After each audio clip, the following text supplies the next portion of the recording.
Hello friends, welcome to CSC knowledge. Guys, आज हम लोग देखेंगे non homogeneous partial differential equation में कि फाइव डी डी डैश का जो इक्वेशन है, अगर उसका लीनियर फैक्टर नहीं हो रहा है तो कैसे हम उसका कॉम्प्लीमेंट्री फंक्शन फाइंड करेंगे। तो चलिए देखते हैं। Let D minus D dash square Z equals to zero. ठीक है गाइस, यहाँ पे क्या है, वन है इसका ऑर्डर, इसका कितना है, टू है। इट मीन्स ये होमोजेनियस नहीं है। ये तो प्रूफ हो गया कि हमारा नॉन होमोजेनियस है। और ये लीनियर भी नहीं है, क्योंकि वन होना चाहिए लीनियर होने के लिए, लेकिन यहाँ पे तो पावर कितना है, टू है। इट मीन्स कि ये लीनियर नहीं है। तब इसका सॉल्यूशन कैसे करेंगे? तो सपोज हम लोग कर लेते हैं गाइस कि लेट द सॉल्यूशन ऑफ, इसको इक्वेशन वन मान लीजिए। Let the solution of one is, क्या करते हैं हम लोग, किस जो सॉल्यूशन हमारा होता है वो किसके बराबर आता है guys, Z equal to C F plus P I आता है। ये तो हमारा सॉल्यूशन होता है, Z equal to C F plus P I. लेकिन यहाँ आर एच एस में जीरो है तो पी आई तो होगा नहीं। इट मीन्स हमें जेड में निकालना क्या है, सिर्फ सी एफ निकालना है। तो हम क्या करते हैं कि z इक्वल टू लिख लेते हैं। ये जो हमारा इक्वेशन होता है, जब हमारा लीनियर फैक्टर नहीं बन रहा है तब हमारा ये डायरेक्ट कर लेते हैं क्या, ए ई की पावर एच एक्स प्लस के वाई। इसे एकदम याद कर लीजिए गाइस, ये बहुत ही इंपॉर्टेंट है। जब आपका फैक्टर लीनियर नॉन होमोजेनियस का नहीं आ रहा हो तो क्या, z equal to A e की पावर एच एक्स प्लस के वाई। उसके बाद आप जो इक्वेशन है ये वाला इसको नोट करिए, क्या है समझने के लिए, D minus D dash square Z equals to zero, ये आपका इक्वेशन है। तो यहाँ से आप इसको इंटू करिएगा तो क्या आएगा, D Z minus D dash square Z equals to zero, ये आएगा। तो आप यहाँ से डी जेड की वैल्यू निकालिए और डी डैश स्क्वायर जेड की वैल्यू निकालिए। जेड इक्वल्स टू आपको वैल्यू दिया हुआ है, डी का मतलब आप क्या समझते हैं guys, differentiation with respect to X, और डी डैश का मतलब differentiation with respect to Y. अगर यही डी डिनोमिनेटर में होता तो वो क्या होता है, integration with respect to X, और यही डी डैश अगर आपका डिनोमिनेटर में होता तो क्या होता है, integration with respect to Y. तो गाइस यहाँ पे आपकी z की वैल्यू क्या है, ए ई की पावर एच एक्स प्लस के वाई। तो पहले आप डी जेड निकालिए, उसके बाद डी डैश स्क्वायर जेड निकालेंगे। तो डी जेड की वैल्यू क्या होगा, आप क्या करिए, डी जेड की वैल्यू रखिए क्या है, ए ई की पावर एच एक्स प्लस के वाई। आपको पता है कि डी का माने क्या होता है गाइस, पता है, शुरू से पढ़ रहे हैं आप, डेल अपॉन डेल एक्स, शुरू से पढ़ रहे हैं। कैपिटल डी का means del upon del x, a e की पावर एच एक्स प्लस के वाई। तो आप एक्स के रिस्पेक्ट में डिफ्रेंशिएट करेंगे ना, क्योंकि न्यूमरेटर में डी है तो आप ऑब्वियस सी बात है क्या होगा, न्यूमरेटर में है तो डिफ्रेंशिएशन, डिनोमिनेटर में है तो इंटीग्रेशन। ठीक है गाइस, तो देखिए क्या हो गया, अगर x के रिस्पेक्ट में करेंगे तो ये जो h है वो इधर मल्टीप्लाई में आएगा, क्या हो जाएगा हमारा, a as it is a h h e की पावर x का डिफ्रेंशिएशन करेगा तो वही रहता है, e की पावर एच एक्स प्लस के वाई, जो एज इट इज था वो हो गया। के यहाँ पे क्यों नहीं आया, क्योंकि यहाँ पे y है और हम किसके रिस्पेक्ट में डिफ्रेंशिएशन कर रहे हैं, x के, तो जो x के साथ है वो मल्टीप्लाई में आ गया डिफ्रेंशिएशन किए तो ये हमारा क्या निकल गया गाइस, डी जेड निकल गया। अब क्या निकालना है हमें, डी डैश स्क्वायर जेड, जो क्वेश्चन में दिया है। लेकिन आपको पता है कि डी डैश स्क्वायर जेड इसका मतलब क्या हो गया, two times of differentiation of Z with respect to Y. But two times करने से पहले हमें क्या करना पड़ता है, वन टाइम करना पड़ता है।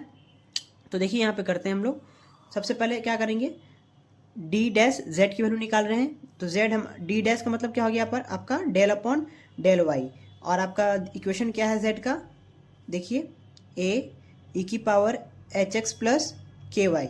ठीक है, अब क्या है इसमें गाइस, देखिए इसका डिफ्रेंशिएशन करेगा तो जो के वाले टर्म के है वो इनटू में आएगा, क्यों, क्योंकि वाई के रिस्पेक्ट में होगा ना यहाँ पे, तो जो वाई के साथ है वो यहाँ मल्टीप्लाई में आ जाएगा सेम। तो ए के और ई की पावर एच एक्स प्लस के वाई, ये आपका क्या निकला गाइस, डी डैश जेड की वैल्यू निकला। लेकिन हमें क्या चाहिए, डी डैश स्क्वायर जेड।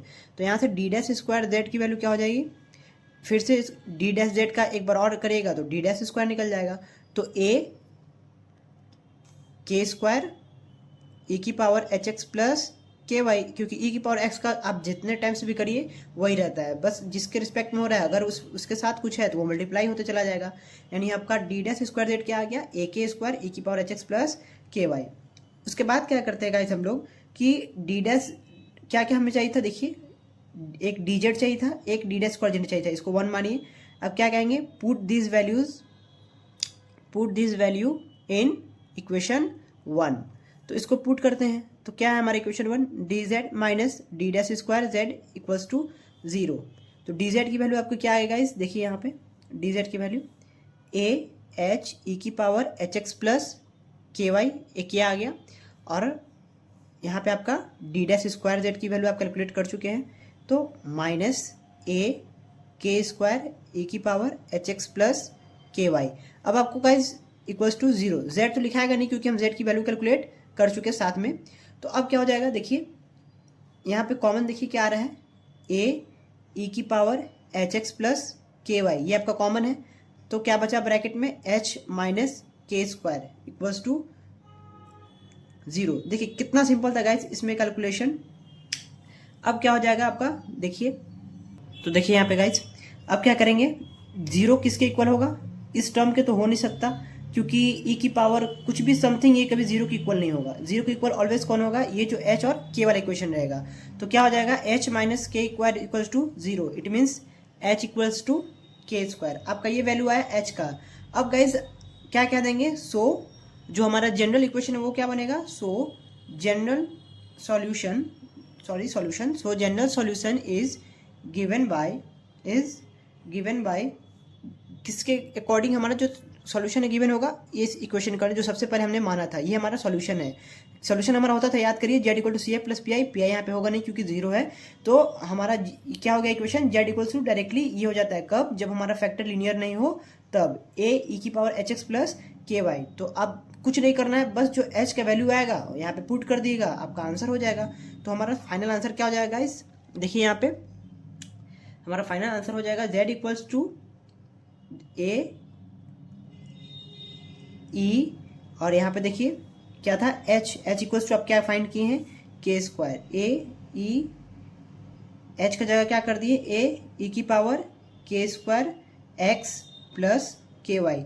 देखिए गाइज ये हो गया, और ये कितने के लिए है, किसके लिए, H equal to K square.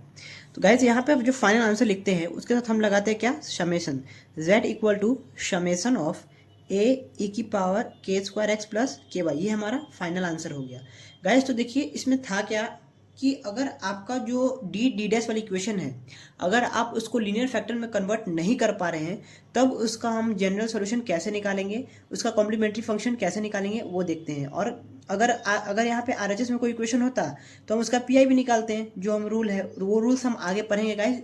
Next lecture में हम लोग कंप्लीट पीआई का रूल पढ़ेंगे कि नॉन होमोजेनियस का पार्टिकुलर इंटीग्रल कैसे निकालते हैं।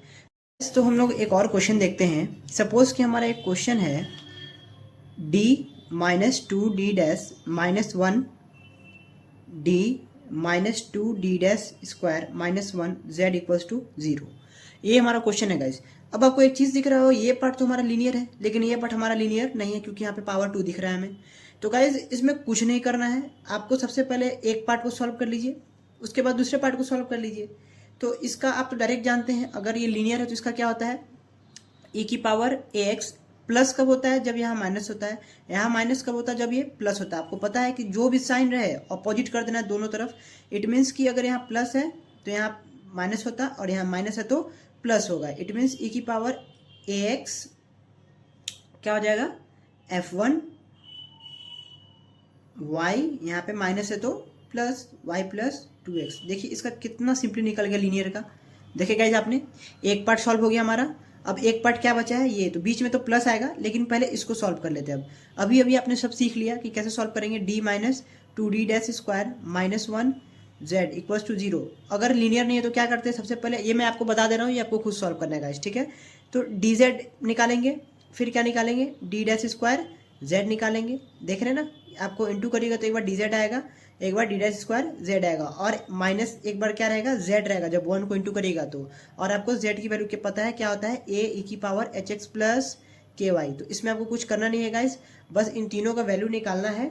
और क्या कॉमन आ जाएगा आपका, आपको तो पता है कॉमन हर बार वही आएगा, क्या, ए ई की पावर एच एक्स प्लस के वाई। और आपको देखना है कि एच की किस वैल्यू के लिए ये आ रहा है, यही आपको फाइंड करना है। और डायरेक्टली यहाँ पे जेड के जगह एच, जो एच है उसके प्लेस पे पुट कर देंगे, जो आपका वैल्यू फाइंड होगा।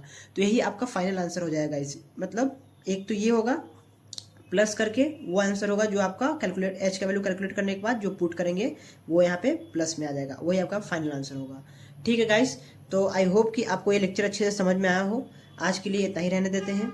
अगले लेक्चर में हम लोग देखेंगे कि नॉन होमोजेनियस का पीआई कैसे फाइंड करते हैं। तो ठीक है गाइस, इस चैनल को लाइक करिए, सब्सक्राइब करिए, अपने फ्रेंड्स में, ग्रुप्स में शेयर करिए, और कोई भी दिक्कत हो, कोई भी क्वेश्चन हो, आप कमेंट सेक्शन में बताइए। ठीक है गाइस, थैंक्स।